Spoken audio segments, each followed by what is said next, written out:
Right, people, we're back for another video. So another kind of practice style video today.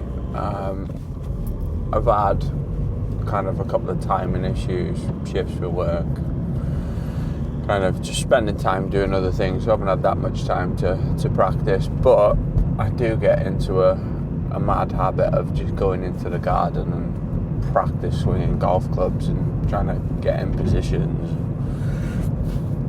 kind of work through teaching points and stuff, because I do think that's the only way I'm going to get what I want bedded in. So I've been doing lots of that, kind of, just general busyness. I've got there'll be a couple of gym clips in this video that I've been using. I'm going to put my push movements and my back movements in there. You'll see there's a lot of stability side to it. So I've do you know what? I'll just explain it in the next clip. Yeah, let's go. So you'll see kind of as I run through these clips now. I'll do a split screen.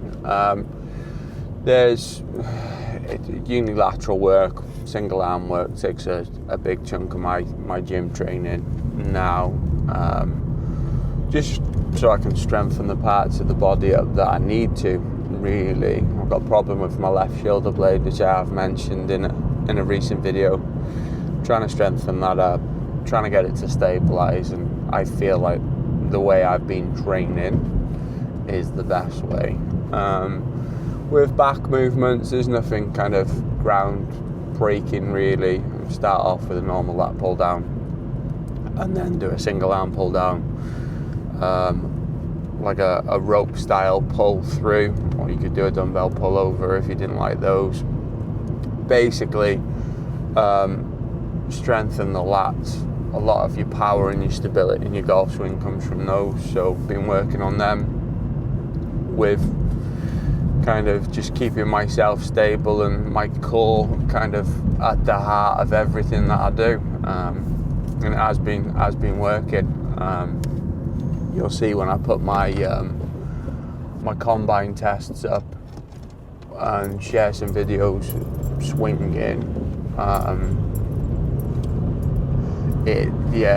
I found like it's made a massive difference and put me back in control of my golf swing, rather than feeling like my golf swing's in control of me, where it feels like it's a bit reckless and a bit quick. I do feel stable all the way through, so it has been helping. I understand that this approach isn't for everyone. Like, everyone kind of, you might be a social golfer, you might compete. If you compete, it's probably worth it. Like, for me, I just love it. I want to be the best that I can be in it, and I want to, like the title of the last video, I want to get to scratch.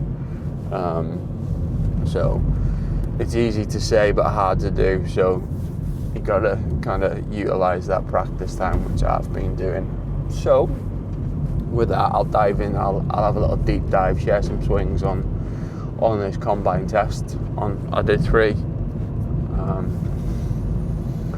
So I'll talk you through each one and kind of what clubs I used and why I used them. So yeah, let's get into that. Let's deep dive. Right, so going through this combine test. So I did 3 today in today's practice.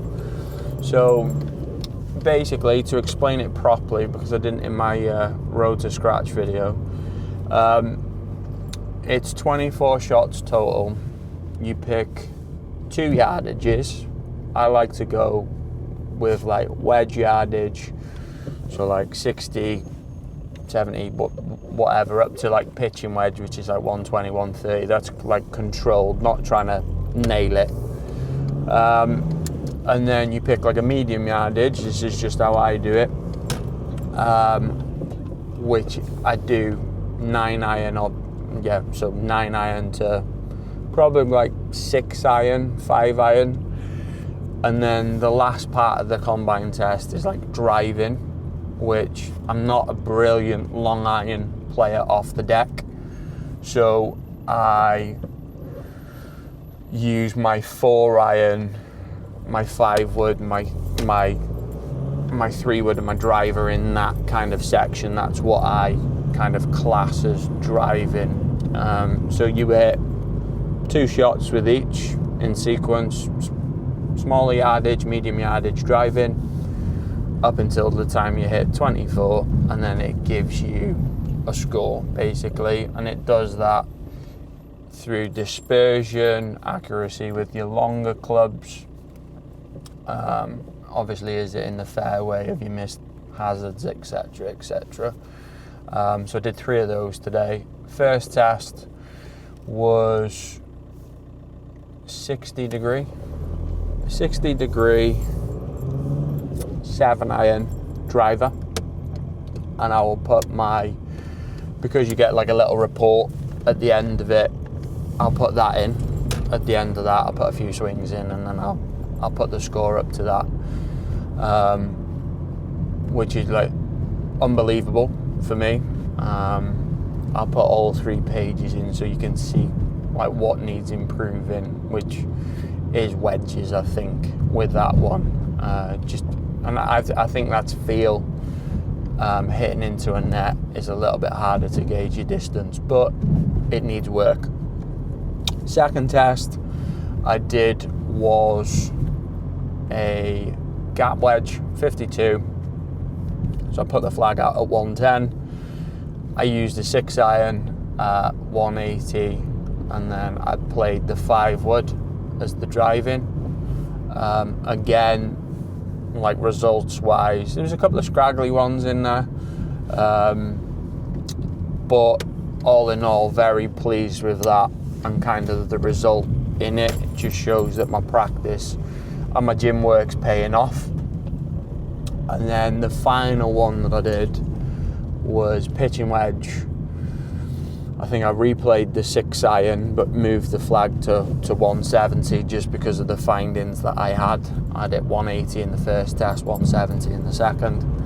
And then I played the 4-iron off the tee, just to see what the numbers were like, to give you an idea of where my 4-iron play's been at. Is like literally, because I've been de-lofting it that much, it's not even like stinger flight, it's just like it's marginally up and then it's down and then it's running. So to get the score that I got with a 4-iron and the numbers that I was getting with the 4-iron, like over the moon with, it's good signs. Ready to go play, really. I will go down and have a little dabble with a top trace at 30 just to see where that's at, because it's a little bit more of a variation bag practice, so you can kind of work through your clubs a little bit more than probably what you can do with a Rapsodo combine test. But if you're using it like I am, kind of, I did what, 70 something shots, and kind of to get all 3 scores in single figures can only be a good sign. And yeah, like, game's trending right direction, so more than happy with that. So I'll still use that I'll carry on using that in the practice. Keep doing what I'm doing because signs are positive, and hopefully we can get down somewhere near scratch. Obviously it's a journey. Arcos was saying my rounds were down at 8.5, so we've got some work to do, but I'm confident that I can do it. So we'll call this week's this episode of Road to Scratch. We'll call the video there, and then we'll see where we're at with the next one. I am hoping, I've been saying it, to get a round in, but it's just having the time to get it in at the moment. So I'm hoping to get back playing over the next week to 2 weeks. So we'll actually see where the game is and what's what when we get out on course, because obviously it gets a little bit harder then. But right, guys, I will see you in the next one. Peace.